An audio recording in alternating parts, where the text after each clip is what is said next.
Hello and welcome. In this video I'll be showing you how to make a very cool gradient texture atlas that you can hook up in Blender and then eventually use it in a game engine like Godot. Let's get started. Now that you've opened up Krita, let's go ahead and hit Control N to make a new image. You're going to set the width to 64 pixels, the height 64 pixels. Resolution doesn't really matter, but we can just leave it at 72. RGB alpha, 8-bit integers per channel, and this is fine. Let's hit create. I'm going to go ahead and zoom out just a little bit. And now we need to set up our regions for the gradients. So I'm going to hit Control R. And if you look over to the right in tool options, you can actually set this manually. So for the width, we're going to set it to, let's go ahead and use 16 pixels for the width. So type in 16. And then for the height, it's going to be 64 because that is the height of this here.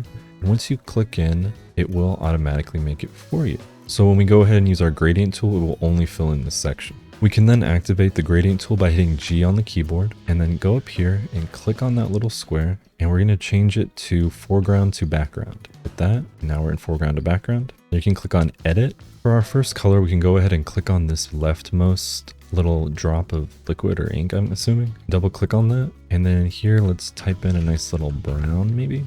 I'm just going to copy paste it in here. That should be fine. And then for our second color, I like to go with a little red. So I'm also going to type it right in there and we'll see how this looks. So making sure that the gradient tool is selected with G, bottom to top. And that's our first little gradient. Now let's do a second one.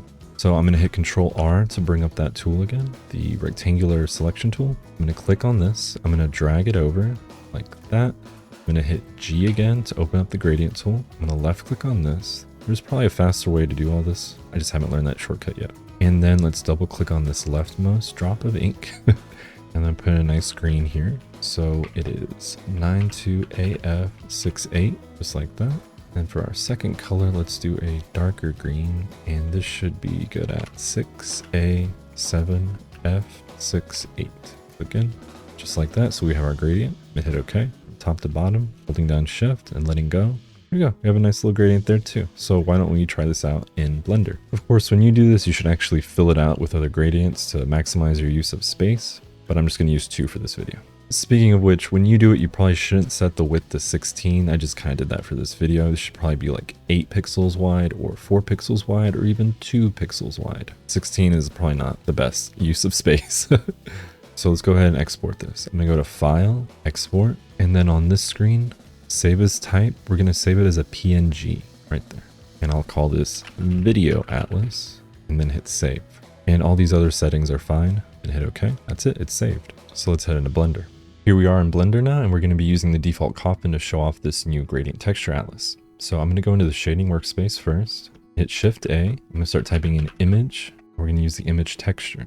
Take that. I'm going to connect the color to our principled BSDF base color. Click on Open. I have it in Krita, then color atlases, and here's our video atlas. So I'm going to open that up and it's going to look like crap, but that's okay. We're going to fix it. I have it set to linear right now, but we can also try closest, but we'll just leave it here for this video. Let's go over to UV editing, or the UV editing workspace, I should call it. And if you look on the far left, that's our atlas. But I don't like this unwrapping for right now, although it will work. It won't work very well. We can move it over. And then I'm going to go ahead and set that to material preview mode. And from here, I'm just going to go to the top view. I have a shortcut that does that, but if you don't, you can also press the tilde and just go to top like that. From here, I'm going to select all of my edges. I just hit A on the keyboard and then U for unwrap. And then I'm going to click on project from view and you'll see it unwraps like this. With my mouse cursor on this left side, I'm going to hit A, R to rotate, and then 90. And then we're just going to move the coffin over to the red. Now, if you'd gone with a thinner width, this won't fit. So what you'll have to do is after you have it all selected, you're going to hit S to scale and then X to do it in the X axis and just make it way skinnier. I'm going to hit S to scale again. And then the Y axis, I'm going to expand this out so it fills it up.